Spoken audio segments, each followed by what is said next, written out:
ಆದಾಯ ತೆರಿಗೆ ಕಟ್ಟುವವರ ಕಾರ್ಡ್ ರದ್ದು ಮಾಡಲಾಗಿದೆ. ಯಾರು ಅನರ್ಹರಾಗಿದ್ದಾರೋ ಅವರ ಕಾರ್ಡ್ಗಳು ರದ್ದಾಗಿವೆ. ಬಾಗಲಕೋಟೆಯಲ್ಲಿ ಈ ಬಗ್ಗೆ ಬಿಪಿಎಲ್ ಕಾರ್ಡ್ಗಳ ಬಗ್ಗೆ ಮುಖ್ಯಮಂತ್ರಿ ಸಿದ್ದರಾಮಯ್ಯ ಅವರು ಹೇಳಿಕೆ ಕೊಟ್ಟಿದ್ದಾರೆ. ಯಾರು ಅರ್ಹರಿದ್ದಾರೋ ಅವರ ಕಾರ್ಡ್ಗಳು ರದ್ದು ಮಾಡಲ್ಲ, ಅರ್ಹರಿಗೆ ತಪ್ಪಿಸಲ್ಲ, ಅನರ್ಹರಿಗೆ ಕೊಡಬಾರದು ಅನ್ನುವಂತ ಉದ್ದೇಶ ಸರ್ಕಾರಕ್ಕಿದೆ.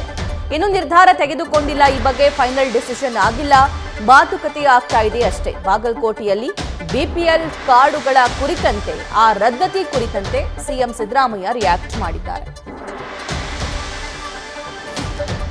ಯಾರು ಅನರ್ಹರಿದ್ದಾರೆ ಅವ್ರಿಗೆ ಕೊಡಲ್ಲ ಅಂತ ಹೇಳಿದೀವಿ ಅಷ್ಟೇ.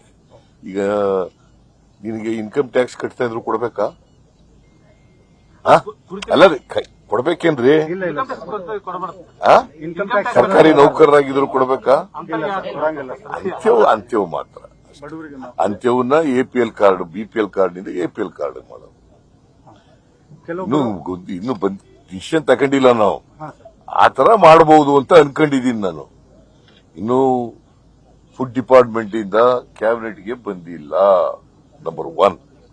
ನಂಬರ್ 2, ಆತರ ಏನಾರ ಮಾಡಿದ್ರೆ ಯಾರು ಅರ್ಹರಿದ್ದಾರೆ ಅವರು ಕೊಡಬೇಕು, ಯಾರು ಅನರ್ಹರಿದ್ದಾರೆ ಅವರು ತೆಗೆದಾಕ್ಬೇಕು ಅಷ್ಟೇ. ಕೆಲವೊಂದೀಗ ಅರ್ಹರಿದ್ದವ್ರದ್ದು ಕ್ಯಾನ್ಸಲ್ ಆಗಿದೆ ಅನ್ನುವಂತ ನಿನ್ನೆ ಗೊತ್ತಾಗಿದೆ. ಇಲ್ಲ, ಅರ್ಹರಿದ್ರೆ ಕೊಟ್ಟೇ ಕೊಡ್ತೀವಿ. ಅರ್ಹರಿದ್ರೆ ಯಾರಿಗೂ ತಪ್ಪಿಸಲ್ಲ. ನಾನು ಬಹಳ ಕಟ್ಟುನಿಟ್ಟಿನ ಇನ್ಸ್ಟ್ರಕ್ಷನ್ಸ್ ಅನ್ನ ಕೊಟ್ಟಿದ್ದೇನೆ food and civil supplies department ನವರಿಗೆ. ಯಾರು ಅರ್ಹರಿದ್ದಾರೆ ಅವ್ರು ಯಾರು ಕೂಡ ಕೈ ಬಿಡಬಾರ್ದು. ಅನರ್ಹರನ್ನ ರದ್ದು ಮಾಡ್ತಿರಲ್ಲ, ರದ್ದು ಮಾಡಿದವರಿಗೆ ಗೃಹಲಕ್ಷ್ಮಿ ಯೋಜನೆ ಈ 2,000 ರೂಪಾಯಿ ಕಟ್ ಆಗುತ್ತಾ ಏನ್ ಸರ್?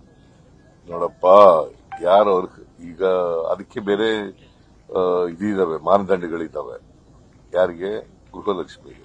ಯಾರು ಇನ್ಕಮ್ ಟ್ಯಾಕ್ಸ್ ಕಟ್ತಾರೆ ಅವ್ರು ಕಟ್ಟಕ್ ಕೊಡಲ್ಲ ಅವ್ರಿಗೆ ಅಂತ ಹೇಳಿ. ಇದು ಬೇರೆ. ಬಿಪಿಎಲ್ ಕಾರ್ಡ್ಗಳು ಬೇರೆ. ಬಿಪಿಎಲ್ ಕಾರ್ಡ್ಗೂ ಅದಕ್ಕೂ ಹೋಲಿಕೆ ಮಾಡಕ್ ಬರಲ್ಲ.